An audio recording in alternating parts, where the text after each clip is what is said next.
Jiro était un garçon apparemment ordinaire vivant dans le Japon moderne, mais un jour, il réalisa qu'il pouvait parler aux animaux, et le monde ne fut plus jamais le même. Il avait l'habitude de se battre avec les autres garçons qui le harcelaient à l'école primaire, prétendant qu'il était une sorte de phénomène, mais Jiro n'était pas du genre à reculer et finissait par se battre avec eux un jour sur deux. Un jour, il rentra d'un autre combat à l'école et s'assit à côté de son chien de famille, Naché, qui lui demanda gentiment s'il s'était encore battu. Jiro répondit que les garçons à l'école l'avaient traité de phénomène, donc il n'avait pas eu d'autre choix que de se battre. Naché lui parla d'une voix calme, affirmant qu'il ne devrait pas prendre leurs paroles à cœur, car un jour il réaliserait à quel point le pouvoir qu'il possédait était véritablement incroyable. Plusieurs années passèrent, et Jiro était maintenant un jeune homme solide, mais une chose n'avait pas changé du tout, sa capacité à se battre pour absolument aucune raison. Il s'approcha de 3 voyous du lycée sous un pont, qui l'avertirent que leur Sanpei était le chef de la Ligue des démons, mais Jiro semblait complètement indifférent en se curant le nez et répondit qu'il s'en fichait et que son Sanpei n'était qu'un crétin et rien d'autre. En entendant cela, le voyou s'énerva et essaya de frapper Jiro, mais il était trop rapide pour lui et esquiva facilement le coup avant de faire tomber l'homme dans la rivière d'un coup de pied.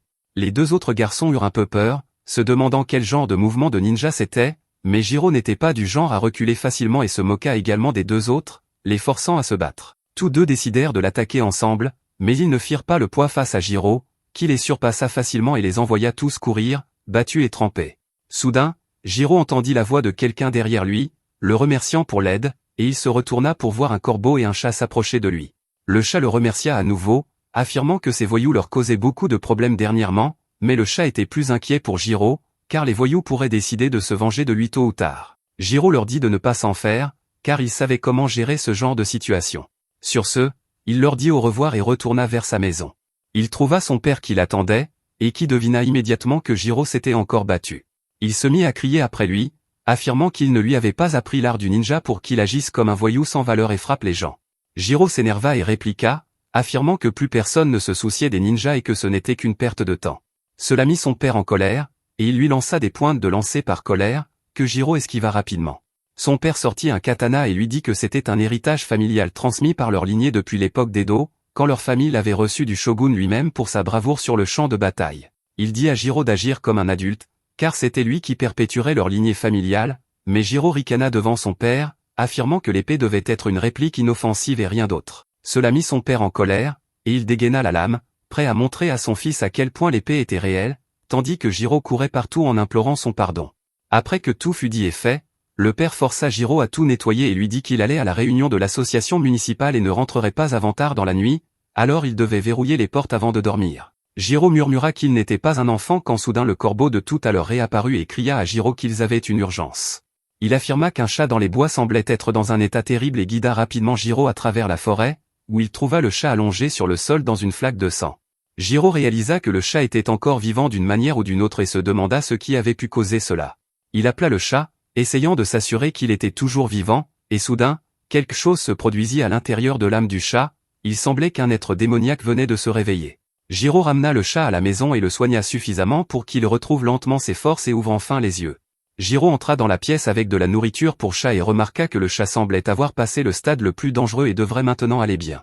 Il demanda au chat quel était son nom, affirmant que même les animaux errants avaient leur propre nom, et le chat répondit sarcastiquement que même s'il lui disait son nom, les humains étaient trop stupides pour comprendre une autre langue. Sans qu'il le sache, Jiro était capable de comprendre le langage animal, et cela effraya le chat, qui se cacha sous le lit, refusant de sortir. Jiro essaya d'amadouer le chat pour le faire sortir, affirmant qu'il savait que le chat était peut-être un peu surpris, mais qu'il ne devait pas s'inquiéter, car Jiro était complètement inoffensif. Le chat chercha une quelconque énergie spectrale mais n'en trouva pas, ce qui signifiait que Jiro était juste un humain normal, mais il ne comprenait pas comment diable il pouvait comprendre le langage animal. Jiro décida finalement d'essayer une autre méthode et sortit son arme secrète, qui était des friandises pour chat.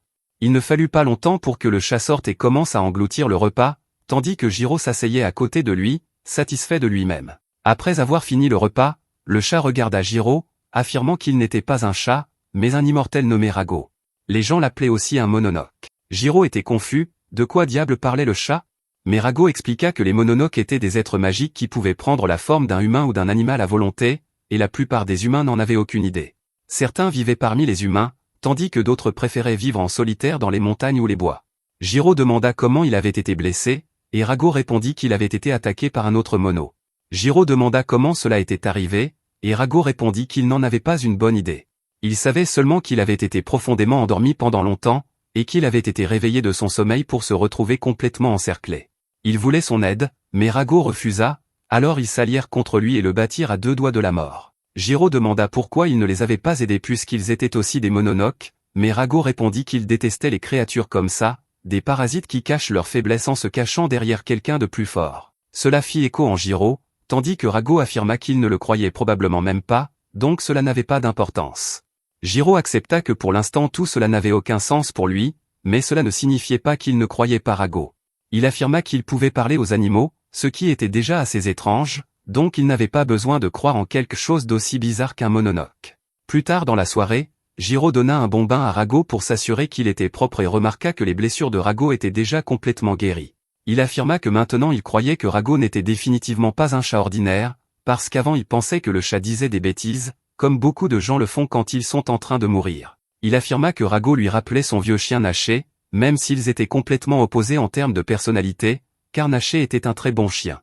Il raconta qu'à l'époque, il se faisait souvent harceler et rentrait à la maison avec des éraflures et des coupures. Naché lui demandait de l'aider à prendre un bain, et en faisant cela, Jiro oubliait tout ce qui s'était passé pendant la journée et se détendait à nouveau.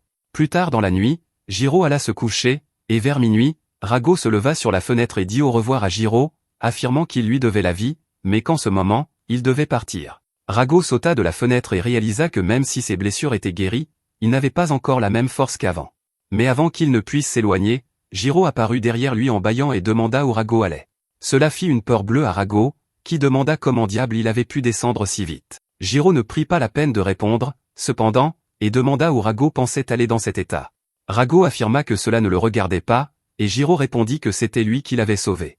Rago répondit qu'il n'avait jamais demandé à être sauvé, que Jiro avait tout fait de son propre chef, et qu'en plus, il n'aurait pas regretté de mourir là-bas dans la forêt.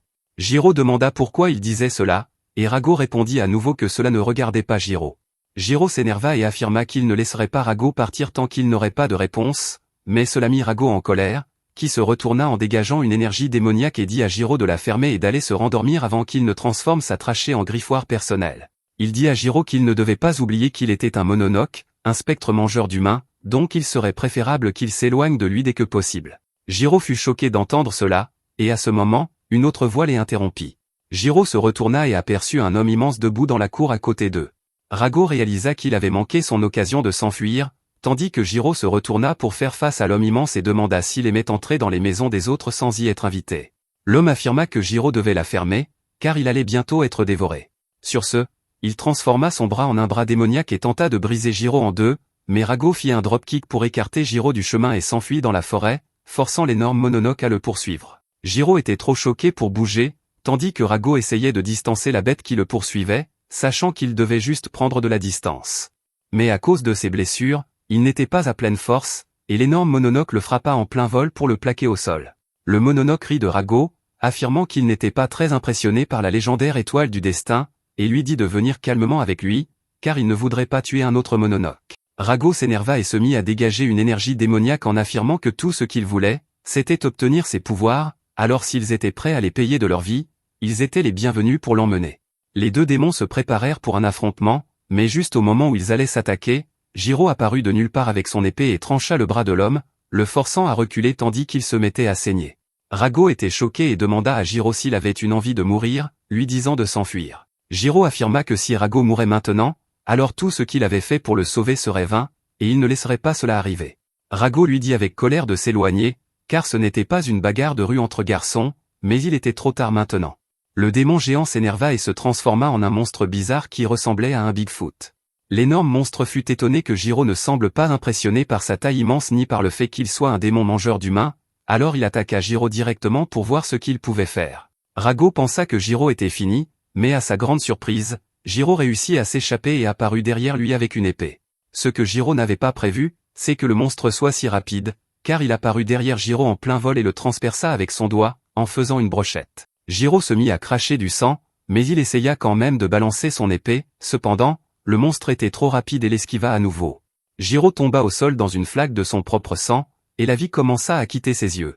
Rago s'approcha de lui, complètement abasourdi, pensant à quel humain étrange était Jiro. Il avait sauvé un mononoke sans raison et était prêt à donner sa vie pour sauver une bête qui le mangerait dès qu'elle en aurait l'occasion. Le monstre Bigfoot rit de Jiro et dit à Rago qu'il n'avait dû rien manger depuis un moment et qu'il devait avoir faim, alors il devrait manger l'humain pour retrouver ses forces afin qu'il puisse avoir un meilleur combat. Rago se retourna avec de la colère dans les yeux et dit au mononoke de la fermer, affirmant qu'il allait bientôt mourir. Sur ce, il pensa à comment il pourrait manger Jiro et retrouver toute sa force, mais il ne le ferait pas après ce que Jiro avait fait pour un mononoke. Au lieu de cela, Rago rassembla toute sa puissance spectrale et la déversa dans Jiro, sacrifiant sa propre forme pour sauver la vie de Jiro. Le monstre fut horrifié et hurla à Rago, lui demandant comment il avait pu donner ses pouvoirs à un humain, mais Rago lui dit de se taire, et Jiro se releva une fois de plus. Il n'avait aucune idée de ce qui se passait, mais Rago lui dit de se concentrer sur le combat pour l'instant. Il esquiva les attaques continues du monstre tandis que Rago lui disait de se préparer à attaquer. Jiro affirma qu'il n'y avait aucun moyen qu'il puisse faire quoi que ce soit à ce monstre, mais Rago lui dit de ne pas s'inquiéter et de simplement frapper le mononoke au bon moment. Jiro crut en lui et synchronisa parfaitement le timing. Avec les pouvoirs de Rago, il anéantit complètement le monstre, le déchirant en 2 morceaux et le tuant. Mais avant qu'il puisse comprendre ce qui lui était arrivé, une femme lui planta un couteau sur la gorge et lui dit de ne pas bouger. Soudain, un type apparut en fumant une cigarette et lui dit de ne pas s'inquiéter, car ils n'étaient pas des mononoke, mais de simples fonctionnaires du département de l'espionnage. Il affirma qu'il plaçait Jiro en détention, mais Jiro essaya de répliquer et reçut immédiatement un coup à l'arrière de la tête de la part de la femme, qui l'assomma. Les soldats, habillés comme des stormtroopers, commencèrent à se disputer entre eux sur qui s'occuperait du corps inconscient de Jiro, car ils avaient peur de lui, mais avant qu'il ne puisse prendre une décision, la femme qui avait braqué son couteau sur Jiro décida de régler la situation en traînant Jiro par la jambe, comme s'il s'agissait d'une carcasse qu'elle venait d'abattre. Pendant ce temps, Jiro était perdu dans ses rêves, où il se retrouva dans une zone complètement blanche et aperçut Rago debout devant lui, ressemblant à une brume. Rago affirma que Jiro avait lui-même un énorme trou béant dans la poitrine, ce qui confondit Rago jusqu'à ce qu'il baisse les yeux et aperçoive un énorme trou. Mais avant qu'il ne puisse s'inquiéter, il finit par ouvrir les yeux et se retrouva dans un lit d'hôpital. Avec un mal de tête, il s'assit sur le lit et vérifia sa poitrine pour s'assurer qu'il n'y avait pas de trou. Une voix le surprit, la fille qui l'avait ramené était assise à côté de lui sur son téléphone, faisant défiler des vidéos, et dit à Jiro qu'il avait dormi plus d'1 jour et demi et se présenta comme Ikai. Avant que Jiro ne puisse poser d'autres questions, elle appela directement son supérieur et l'informa que Jiro s'était réveillé et semblait assez lucide pour avoir une conversation. À ce moment-là, elle fut distraite quand une brume noire s'échappa de Jiro et prit la forme d'un chat sur le dessus de sa tête. Jiro était agacé que Rago soit assis sur sa tête, et les deux recommencèrent à se disputer, tandis que la fille essayait de les calmer tous les deux, affirmant que c'était un hôpital. Un peu plus tard, le supérieur entra dans la chambre d'hôpital et réussit enfin à les calmer tous les deux avant de dire à Jiro qu'il était un garçon coriace, car aucun homme normal n'aurait survécu à ce qu'il avait subi. Sur ce, il se tourna vers Rago, qui ressemblait à un esprit sombre, et lui demanda comment il se sentait, mais Rago était beaucoup plus méfiant envers ces gens et dit à l'homme de s'occuper de ses affaires s'il tenait à sa vie. L'homme réalisa que Rago était beaucoup plus prudent qu'il ne l'avait anticipé et ne lui faisait pas confiance, mais en même temps, il ne semblait pas non plus vouloir causer de réels dommages. Pour gagner leur confiance, l'homme décida de faire un tour de présentation formelle et se présenta comme Sheba du bureau de l'espionnage. Jiro intervint, affirmant qu'il savait pour qui il travaillait, car il l'avait déjà dit avant. Ce que Jiro voulait savoir maintenant, c'est pourquoi ils avaient été pris en charge par eux. Sheba fut surpris que Jiro se souvienne de tout cela même après avoir reçu un coup sur la tête. Il se tourna vers lui et demanda s'il savait quelque chose sur un groupe appelé Aniwabin. Jiro leva un sourcil, car il avait entendu son père en parler, et répondit qu'il savait qu'ils existaient à l'époque du shogunat d'Edo et qu'ils étaient des agents secrets choisis par le shogun lui-même. Sheba fut honnêtement surpris que Jiro sache tout cela et répondit que leur travail ne s'était pas arrêté à l'époque d'Edo. En fait, ils avaient été transmis à travers le temps jusqu'à nos jours, où ils étaient connus sous le nom de bureau de l'espionnage. Il affirma que la collecte de renseignements et de contre-renseignements dans leur propre pays et à l'étranger était leur pain quotidien, et de plus, leur travail consistait également à trouver et détruire les mononoke. Il continua en disant que les mononoke créaient rarement de grands incidents, et que les grands incidents étaient généralement causés par les humains eux-mêmes, donc la plupart du temps, leur travail tournait autour de la garde de VIP et de l'enquête sur des organisations dangereuses. Sheba affirma que son département spécifique se concentrait sur les mononoke, ce qui signifiait qu'ils n'avaient généralement pas grand-chose à faire, mais récemment, leur installation avait été attaquée par une bande de mononoke, et le Rago qui se trouvait maintenant à l'intérieur du corps de Jiro avait été scellé dans cette installation. Jiro réalisa que c'était ce que Rago entendait par « je dormais profondément et j'ai été réveillé brusquement ». Sur ce, Sheba affirma que c'était maintenant à son tour de poser des questions et demanda comment exactement Jiro avait fini avec Rago en lui. Jiro leur raconta toute l'histoire, et la fille Ikai était au-delà du choc. Elle demanda à quel point Jiro pouvait être stupide pour fourrer son nez dans des affaires qui ne le concernaient pas et ensuite essayer de sauver un Mononoke. Jiro répliqua en lui disant de la fermer, car elle n'était pas là et ne connaissait pas la situation. Sheba interrompit leur dispute et dit à Jiro qu'il savait peut-être déjà cela, mais que la fusion de Rago avec lui pourrait être permanente, et qu'il n'y aurait peut-être aucun moyen de les ramener à leur état normal, mais en même temps, il devait essayer de voir ce qu'il pouvait faire et obtenir plus d'informations. De plus, il savait que la bande de Mononoke voulait Rago, mais il ne savait pas exactement pourquoi, donc le bureau placerait Jiro sous sa protection pour le moment. Jiro n'aima pas la tournure des choses, mais Sheba affirma qu'il n'avait pas vraiment le choix, car une plainte pour personne disparue avait déjà été déposée pour lui. Il affirma que Jiro serait transféré dans un autre établissement le lendemain et l'avertit que l'hôpital avait de nombreux gardes, donc tenter de s'échapper serait complètement inutile. Jiro était assis seul dans sa chambre d'hôpital, s'ennuyant à mourir, se demandant s'il serait toujours coincé dans une réclusion solitaire comme ça. Rago rit, affirmant qu'il avait averti Jiro de ne pas s'impliquer, mais qu'il n'avait pas écouté. Il affirma que c'était le bureau qui l'avait scellé, donc il n'allait pas traiter Jiro comme un humain, et de plus, les Mononoke qui voulaient utiliser les pouvoirs de Rago étaient toujours là, et ils ne resteraient pas les bras croisés, ils essaieraient sûrement d'atteindre Jiro. Mais avant même que Rago ne puisse finir, Jiro commença à faire une colère et se leva du lit, disant à Rago de se préparer, car ils allaient s'évader d'ici. Il affirma qu'il n'allait pas rester assis et laisser quelqu'un d'autre dicter ce qu'il pouvait ou ne pouvait pas faire. Rago affirma qu'il y avait des gardes qui attendaient devant la chambre et qu'il n'allait pas aider Jiro à sortir d'un autre pétrin qu'il avait créé.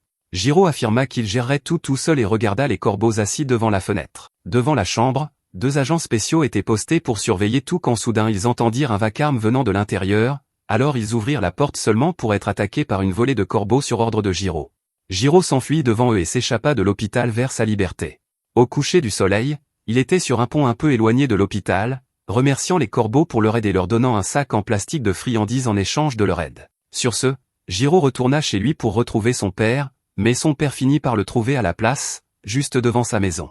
Jiro essaya de trouver une excuse, mais son père ne répondit pas et lui dit de le suivre. Jiro marcha derrière son père, qui le mena sur un terrain vague, et quand Jiro demanda pourquoi diable il l'avait emmené ici, il reçut un coup de poing au visage qui l'envoya au sol.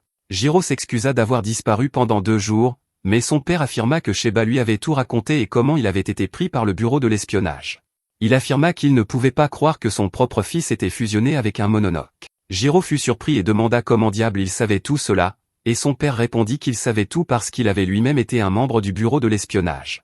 Soudain, Rago sortit de Jiro sous sa forme spectrale, affirmant qu'il avait senti quelque chose d'étrange chez le vieil homme et son intention meurtrière, et qu'il savait maintenant pourquoi il se sentait ainsi. Le vieil homme répondit qu'il n'allait pas laisser le bureau ou un Mononoke l'exploiter, donc au lieu de cela, il allait tuer Jiro et Rago avant de se suicider également. Sur ce, il commença à se mettre en position de combat, tandis que Jiro ne savait pas quoi faire. Son père explosa en mouvement et tenta de porter un coup de pied en hache, mais Jiro l'esquiva. Cela ne suffit pas, car le vieil homme combla la distance avant que Jiro ne puisse réagir et enchaîna une combinaison de coups de poing que Jiro ne put bloquer.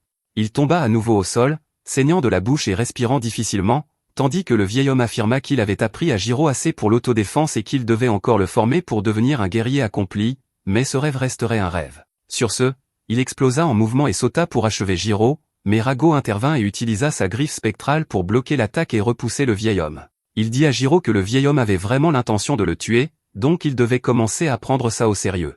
Jiro s'énerva, cependant, et dit à Rago de ne pas sortir avant qu'il ne le lui dise.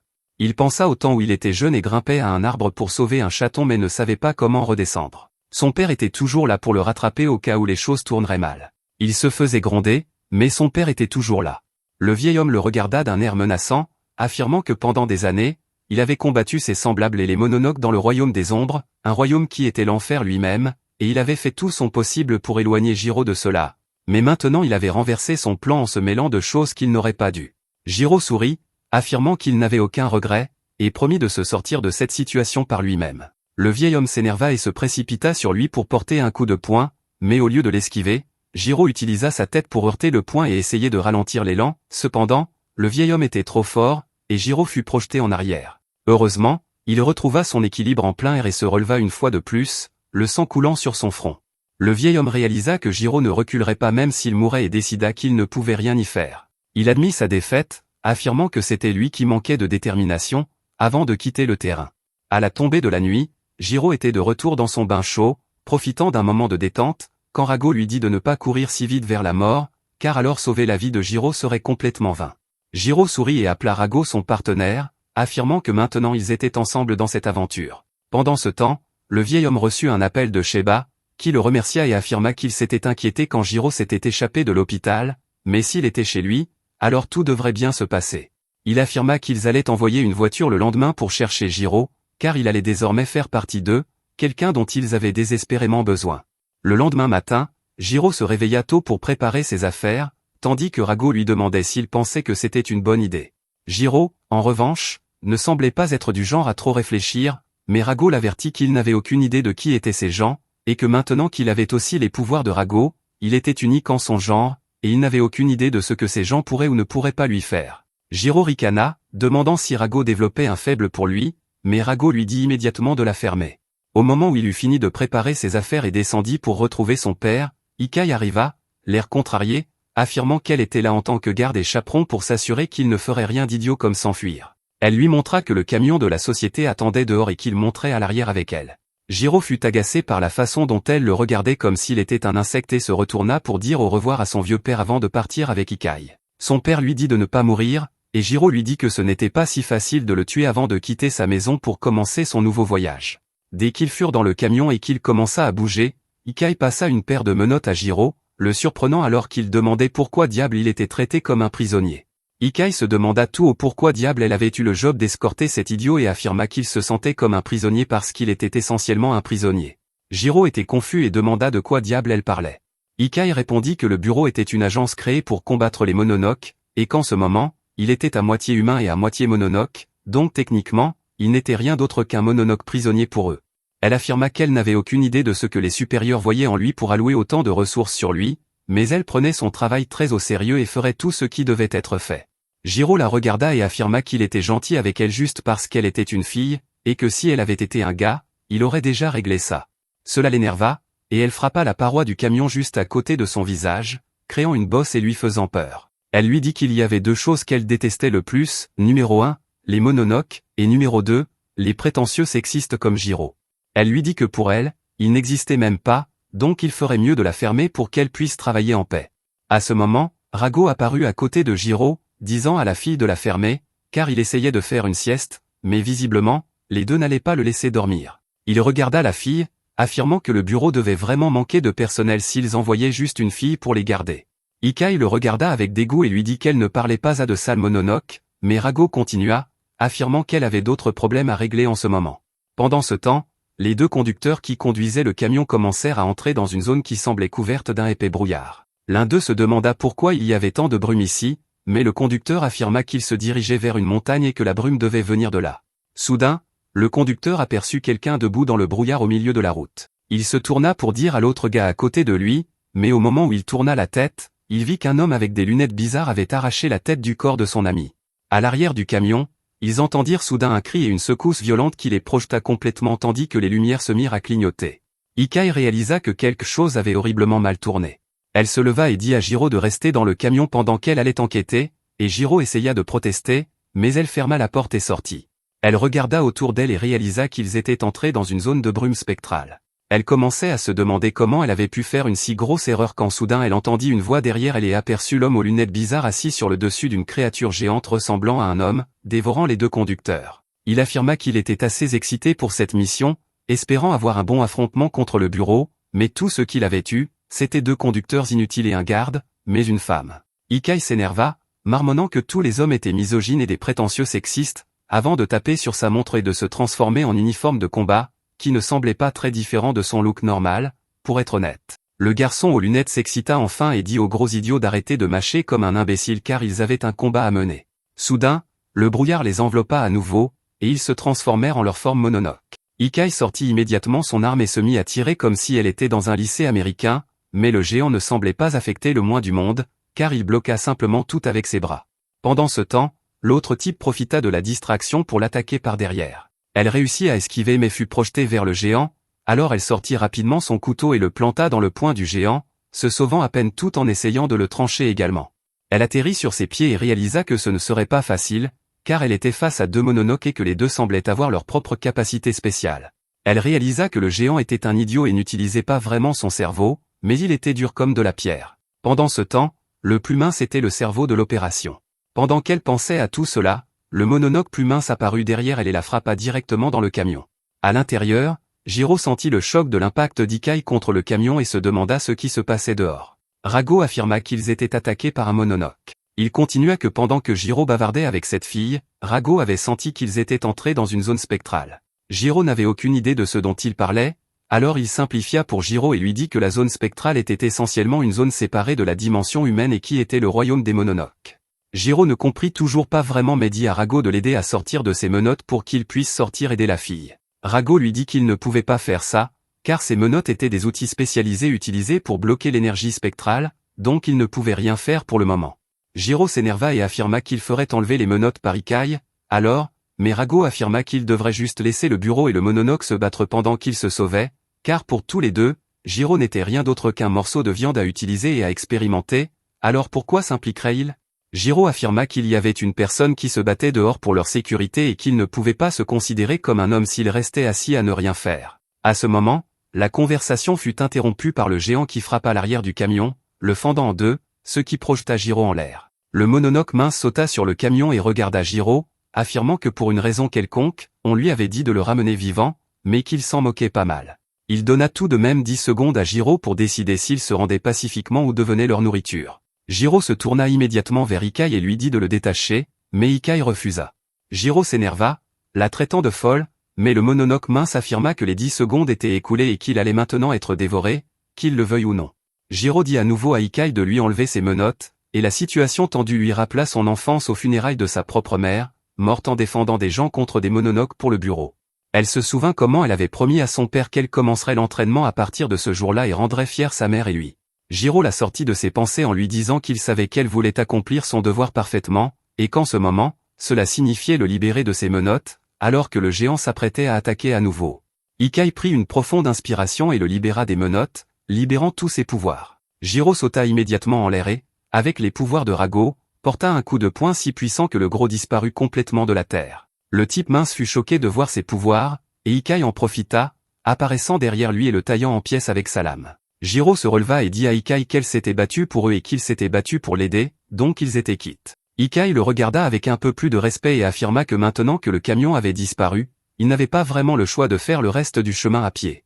Il leur fallut une journée entière avant d'atteindre le quartier général. Le lendemain matin, Jiro se réveilla près du quai et se brossa les dents en réfléchissant à tout ce qui lui était arrivé en une seule semaine. Il avait découvert l'existence des Mononoke, avait été attaqué 2 fois par eux, et maintenant il était là. Ses pensées furent interrompues par Sheba, qui demanda à Jiro comment il se plaisait ici.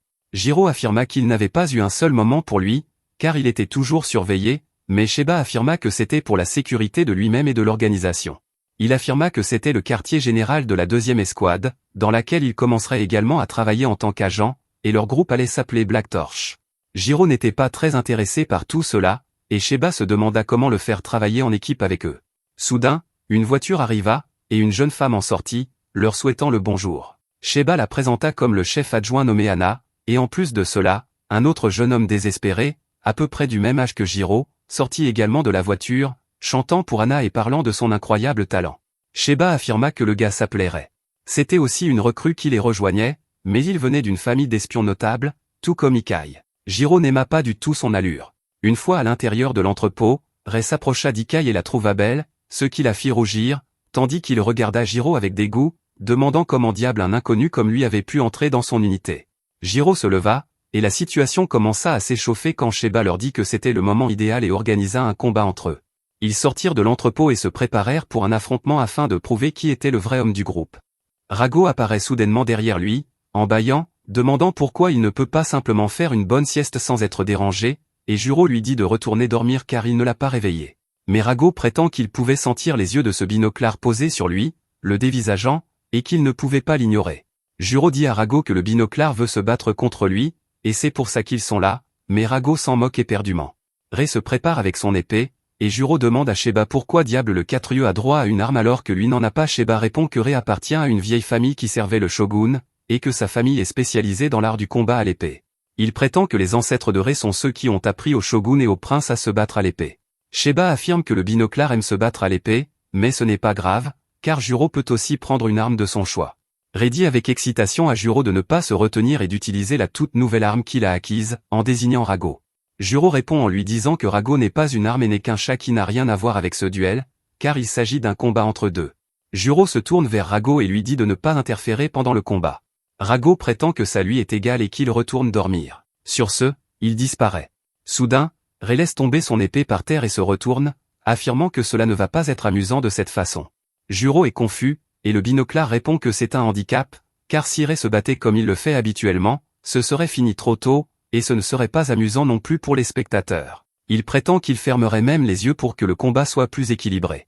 Cela met Juro complètement en colère, alors qu'il se prépare, affirmant qu'il va fracasser sa tête à coups de poing.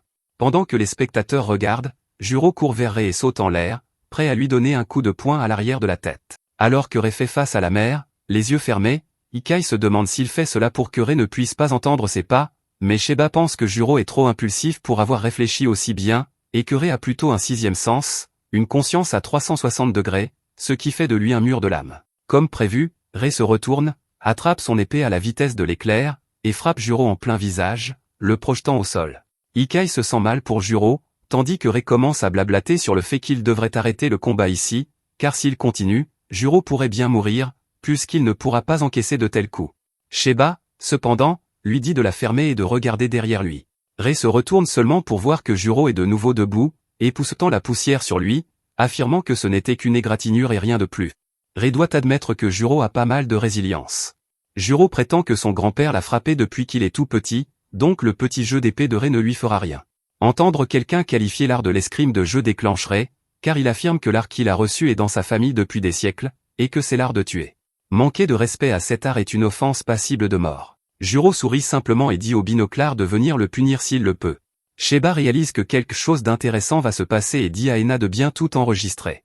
Juro se précipite à nouveau vers le binoclard, comme la dernière fois, et Rei pense que Juro est le genre de gars qui fonce toujours de la même manière jusqu'à ce que ça marche, mais cela ne sera pas efficace contre lui. Rei décide de tout finir d'un seul puissant coup de tranchant, mais à sa grande surprise, au moment où il frappe, l'épée de Juro se brise en deux, et il reçoit un puissant coup de poing en plein visage, qu'il envoie au sol tandis que du sang jaillit de sa bouche. Il réfléchit à comment cela a pu arriver et réalise que Juro visait son épée depuis le début. La première fois qu'il a été touché, il a cartographié l'attaque, et quand il a essayé la même chose la deuxième fois, Juro a pu chronométrer une contre parfaite. Juro rit et affirme que maintenant ils sont à égalité, mais qu'il n'a plus le soutien qu'il appelait son épée. Juro demande s'il veut admettre sa défaite, mais le binoclard est plus coriace qu'il n'en a l'air, car il s'essuie, remet ses lunettes et court vers lui pour un nouvel affrontement. Ils commencent tous les deux à se frapper, échangeant coup de poing après coup de poing, se frappant au visage à plusieurs reprises, et bientôt ils sont tous les deux assommés. Un peu plus tard, le binoclard se réveille et trouve Juro assis par terre, non loin. Juro dit au binoclard qu'il s'est réveillé il y a quelques minutes à peine, ce qui signifie que le combat est un match nul, mais le binoclard admet que Juro s'est réveillé en premier. Juro lui lance une canette de jus et prétend que le binoclard aurait pu le tuer avec la première attaque s'il l'avait voulu, et que la seule raison pour laquelle il a pu briser son épée lors de l'attaque suivante, c'est parce que c'était une réplique en bois. Si ça avait été une vraie épée, il aurait été fini, donc, en gentleman, Juro accepte sa défaite. Le binoclard est en fait surpris par la maturité soudaine de Juro, mais tout cela disparaît dès que le binoclard essaie d'ouvrir la canette, et la soda lui éclabousse dessus. Pendant que Juro rit comme un fou, affirmant qu'il l'a bien secouée avant de la lui donner, Rei lui renvoie la canette écrasée au visage, et ils rentrent tous les deux dans la cabane. De retour à l'intérieur, Ena semble inquiète pour les deux garçons, se demandant s'ils vont bien s'en sortir, mais Sheba affirme qu'aujourd'hui n'était qu'une activité amusante. Le vrai test commencera demain sur le terrain. Ena est surprise, affirmant que les deux garçons sont encore de parfaits novices, mais Sheba prétend que les missions en conditions réelles sont le meilleur entraînement pour tout le monde. Dès le lendemain matin, Juro, Ikai et Rei s'équipent pour leur première mission en équipe, et Ena n'arrive pas à contenir son excitation. Alors que Sheba les briefe, il leur dit d'appuyer sur le bouton à leur poignet gauche, et immédiatement le costume se transforme en leurs vêtements de tous les jours afin qu'ils puissent se fondre dans la foule. Sheba dit ensuite à Juro de double-cliquer sur le bouton, et au moment où il le fait, il devient complètement invisible pour les autres. Sheba affirme que le mode invisible est encore une nouvelle fonctionnalité et doit être utilisé avec parcimonie, car il a des effets négatifs sur les autres équipements. Il leur dit qu'ils apprendront le reste en les utilisant, et les charge dans une voiture avant de les emmener vers un sanctuaire. Juro se demande ce qu'il fiche dans un sanctuaire, mais Sheba affirme que le sanctuaire est l'un des lieux secrets du bureau, et qu'ils sont là pour quelques affaires. En chemin, Juro remarque un type en sweatshirt en train de manger une barre de chocolat comme un animal, mais il ignore l'homme et continue. Sheba tombe sur un des agents et commence à le supplier de les laisser utiliser l'installation. L'agent est un peu hésitant, affirmant que l'équipe de la division spéciale d'opération 1 est censée venir aujourd'hui, et que rien de bon ne sort jamais quand deux équipes se rencontrent. Sheba affirme qu'ils seront partis avant l'arrivée de la première division. Juro demande à Ikai, c'est quoi ce bordel, l'équipe de la première division? Et elle répond que c'est essentiellement les meilleurs opératifs du bureau. Ils ont le plus d'effectifs, et les agents sont tous la crème de la crème, ce qui est à l'opposé de leur équipe de la division 2. Sheba les emmène à l'intérieur et, par un escalier dérobé, les conduit dans une chambre souterraine en dessous. Il se retourne et demande à Rago si ça va aller, et Rago apparaît immédiatement et dit à Sheba de la fermer. Sheba rit et ouvre un coffre avant de révéler que c'est l'endroit où Rago a été scellé. Juro aperçoit un énorme rocher au milieu de la pièce, et Sheba explique que c'est l'un des rares sanctuaires contenant ces roches spéciales qui calment l'énergie spectrale, laissant le mononoke complètement sans défense. Sur ce, il prétend qu'il emmène Ikai avec lui pour interroger des gens en haut, et que Rei et Juro devraient interroger Rago sur le jour où il a été scellé. Sheba part alors, et Rago dit à Juro qu'il n'a aucune idée de ce qui s'est passé le jour de son scellement, car il ne se souvient de rien. Juro lui dit d'arrêter de plaisanter, car il est impossible qu'il ne se souvienne pas de quelque chose d'aussi important, mais Rago répond avec colère qu'il n'a pas besoin de mentir. Il ne se souvient simplement de rien. Avant que Juro puisse argumenter, Rei affirme que l'amnésie n'est pas farfelue dans ce genre de cas, donc Rago dit très probablement la vérité. Il prétend que Rago a dû être transféré dans un rocher spécial comme celui-ci, ce qui est un enfer pour un mononoke, et que personne n'en sort indemne. Rago a dû avoir de la chance de n'avoir que de l'amnésie. Sur ce, il se tourne vers Rago et lui demande ce qui s'est passé le jour où il s'est réveillé de son sommeil. Rago répond qu'il s'est réveillé entouré d'un tas de mononoke dans cette chambre, et qu'ils lui ont fourré une tablette sous le nez, à travers laquelle un homme lui a parlé et a affirmé qu'il voulait que Rago leur prête son pouvoir afin qu'ils puissent éliminer les humains. Rago n'était cependant pas intéressé, alors il a réussi à tous les tromper et à s'enfuir de là avant que quiconque puisse agir. Juro pense que la seule façon de résoudre tout cela est de tabasser tous les ennemis qui se mettent en travers de sa route, tandis que Rei lui crie dessus et le traite d'idiot pour penser ainsi. Soudain, ils sont interrompus par le même homme en sweatshirt que Juro avait vu plus tôt. Il laisse tomber son chocolat et apparaît soudainement entre Juro et Rei tout en parlant à Rago. Juro et Rei réagissent tous les deux par un coup de poing, mais le type est trop rapide, il disparaît et réapparaît devant eux. Rago dit à Juro qu'il doit faire attention à celui-ci, mais Juro est excité à l'idée de se battre, alors que lui et Rei se transforment en leur costume, se demandant en quel genre de mission cela va se transformer. Le gars en sweat à capuche les regarde avec un sourire aux lèvres et se présente sous le nom de Koga, le gars qui va devenir le seigneur de tous les mononoke de ce monde. Juro demande à Rei de quoi diable il parle, mais même Rei n'en a aucune idée. Koga continue de radoter en disant qu'ils auraient d'abord besoin d'un petit peu de puissance supplémentaire, et c'est là que Rago entre en jeu, car il est venu pour emmener Rago afin d'obtenir ce coup de pouce et de régner sur les autres mononoke. Juro rit de Rago, affirmant que quelqu'un semble être amoureux de lui, tandis que Rei envisage la possibilité que Koga essaie de les tromper, mais autant qu'il puisse en juger, il semble parler honnêtement. Rei prend la parole, interpelle Koga et lui demande pourquoi exactement il veut Rago pour lui-même, et Koga répond que les humains doivent être plus stupides qu'ils n'en ont l'air, car la réponse est simple, Rago est génial, un sacré badass, et c'est pour ça qu'il le veut. Rei se tourne vers Juro et affirme que Koga semble être intellectuellement limité, tout comme lui. Koga continue, affirmant que les mononoke ne sont pas aussi fragiles que les humains et sont en quelque sorte immortels. Ils mourront si on les coupe en morceaux, mais leur esprit survit, s'estompant lentement parce qu'ils n'ont pas de nourriture. Rago est différent à cet égard, il est essentiellement un générateur spirituel et ne manquera pas d'énergie spirituelle. C'est pourquoi, si un mononoke parvient à le mettre la main dessus, il deviendra véritablement immortel, et il vise exactement cela. Il fait soudainement pousser une corne sur sa tête et affirme qu'il deviendra immortel et se tiendra au sommet de tous les mononoke. Juro se prépare à en découdre, mais Rei lui dit de faire attention, car ils ne savent pas qui d'autre est avec lui, mais avant qu'il puisse terminer sa pensée, Koga apparaît devant lui aussi vite que l'éclair et lui donne un coup de pied en plein dans la poitrine, lui coupant le souffle avant de lui donner un nouveau coup de pied, le projetant près du rocher spectral. Avant que Juro puisse réagir, Koga l'attrape par le visage et l'enfonce dans le sol, affirmant qu'il n'a aucune utilité pour lui, à part le fait qu'il a toujours Rago lié à lui. Il se tourne ensuite vers Rago et le soulève comme un chaton errant, et commence à parler de la façon dont il libérerait bientôt Rago de l'idiot auquel il est attaché, et qu'ensuite, ensemble, ils pourraient régner sur tous les autres mononoke. Rago, cependant, brise ses rêves en le traitant de cinglé, affirmant qu'il ne va pas travailler avec lui et qu'il ne veut devenir le roi de personne, donc il peut emporter son royaume ailleurs. En entendant cela, Koga se met à pleurer et à secouer Rago, lui demandant comment il a pu dire quelque chose d'aussi insensible, mais à ce moment-là, Juro lui dit de la fermer, car sa voix est irritante, et il attrape ses pieds pour l'empêcher de s'éloigner. À ce moment-là, Rei se met également en position, et avec une vitesse incroyable, il envoie une entaille aérienne vers Koga, le poussant hors de Juro et lui causant quelques dégâts. Il dit à Juro que Koga doit être un adversaire vraiment redoutable, car son attaque aurait dû trancher n'importe quel Mononoke normal en deux, mais elle a à peine éraflé Koga. Il affirme que tôt ou tard, les gens au-dessus réaliseront qu'ils sont en difficulté, mais ils ne peuvent pas attendre leur aide et devront gérer ce problème par eux-mêmes. Koga leur crie de se taire, car il prétend que les humains sont tous des faibles, mais ils font semblant d'être forts juste parce qu'ils sont plus nombreux que les Mononoke et pensent posséder cette planète. Il se tourne vers Rei et affirme qu'il va mourir le premier, mais que Juro devra vivre, car il va être un porteur pour Rago, mais il va retirer les mains et les pieds de Juro pour sa propre commodité. Il déclare qu'il va maintenant montrer qui est le maître et qui est le serviteur, et sur ce, il utilise son sang pour créer une énorme arme, prête à attaquer. Il saute sur eux et balance son énorme lance, tandis que Juro et Rei esquivent tous les deux. À travers la poussière, Koga continue son assaut et décide de s'attaquer d'abord à Rei, l'attaquant. Rei parvient à bloquer l'attaque avec son épée, mais l'attaque est si puissante qu'elle brise son épée en deux morceaux. Sur ce, Rei n'a plus rien pour se défendre, et Koga enfonce sa lance géante et bizarre dans son estomac, le projetant au sol. Rei crache du sang de la bouche, réalisant que Koga est bien plus fort qu'il ne le pensait initialement, mais Juro vient à sa défense et tente de l'attaquer par derrière, mais Koga est trop rapide et parvient à bloquer l'attaque avec sa lance avant de se fâcher contre la puissance de Juro et de le frapper d'un poing, lui demandant où diable est la puissance que Rago lui a donnée. Le coup envoie Juro voler et retomber au sol une fois de plus. Koga se dirige vers Rago, affirmant qu'il va bientôt le sortir de cet humain pathétique et qu'il se sentira à nouveau vivant, mais Juro parvient à se relever une fois de plus, affirmant qu'il n'est pas sa valise pour transporter Rago.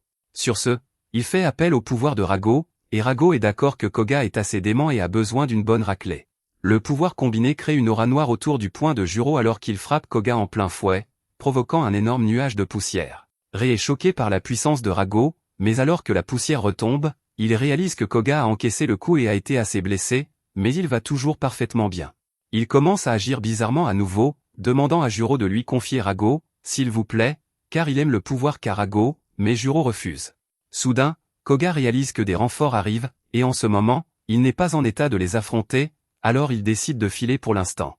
Il dit à Juro qu'il devrait faire attention à sa bouche, car elle finira par le tuer un jour. Sur ce, il crée un portail et s'en va, alors qu'Ishika arrive en courant avec un autre homme plus âgé nommé Toke, qui appartient à la première escouade. Ils sortent de l'installation et s'assoient à l'extérieur près du sanctuaire, tandis que Shiba parle au chef de la première escouade, qui l'avertit que ses pitreries aboutiront à une audience disciplinaire. Il lui dit de se détendre, mais elle s'éloigne simplement dans son fouet, laissant Shiba et son équipe derrière. Shiba se retourne, pensant à comment, dans son esprit, Rei et Juro ont tous deux réussi le test d'entrée, car ils ont tenu bon contre un Mononoke sérieusement puissant.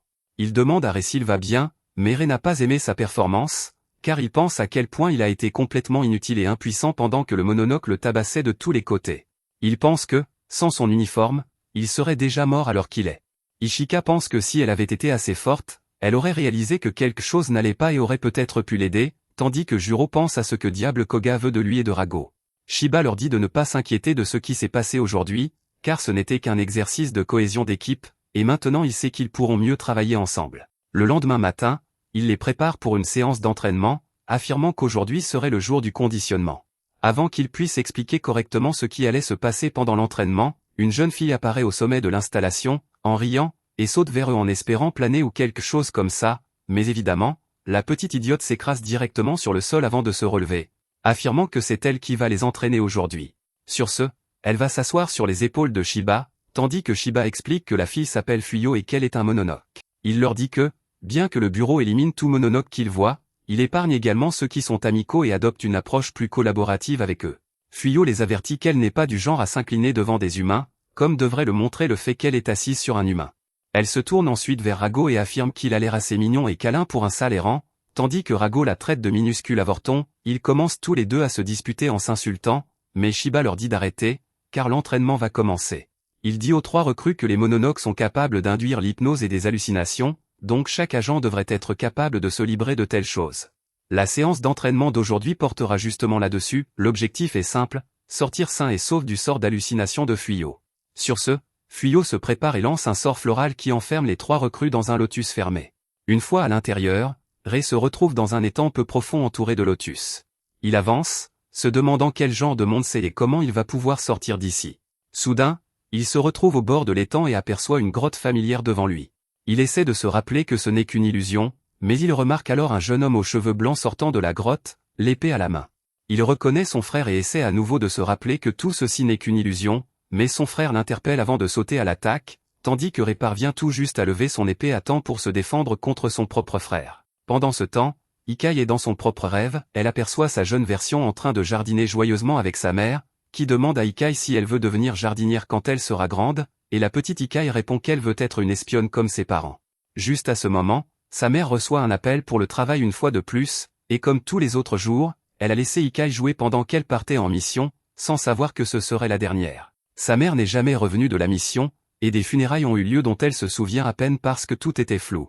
Depuis ce jour, le rire semblait lui être devenu étranger, et elle a investi tout ce qu'elle avait pour devenir agente. Elle a commencé à courir tous les jours pour devenir plus rapide qu'avant, et peu à peu, après avoir grandi et être devenue assez compétente, elle a été convoquée dans une installation souterraine où un agent a lu une note de son père. Elle a été choquée de voir une statue à l'effigie de sa mère au milieu de la chambre souterraine, mais son père, dans les lettres, lui disait qu'il s'agissait en fait de sa mère piégée dans un sort qui l'avait transformée en pierre, mais qu'elle était toujours vivante. Depuis ce jour, son seul objectif était de trouver le mononoke qui avait fait cela et de rendre sa mère normale à nouveau.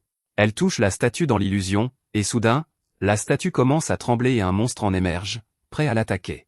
Pendant ce temps, Juro a couru en rond pendant tout ce temps, essayant de trouver une sortie, quand il se retrouve soudain face à un énorme démon ombragé. Rago semble le reconnaître, mais il sait qu'ils sont dans une hallucination, donc ce n'est pas réel. Juro, cependant, s'en moque et se prépare à le réduire en miettes. Mais c'est là que cette vidéo se termine. N'oubliez pas d'aimer et de vous abonner à la chaîne. Merci d'avoir regardé, et je vous retrouve la prochaine fois.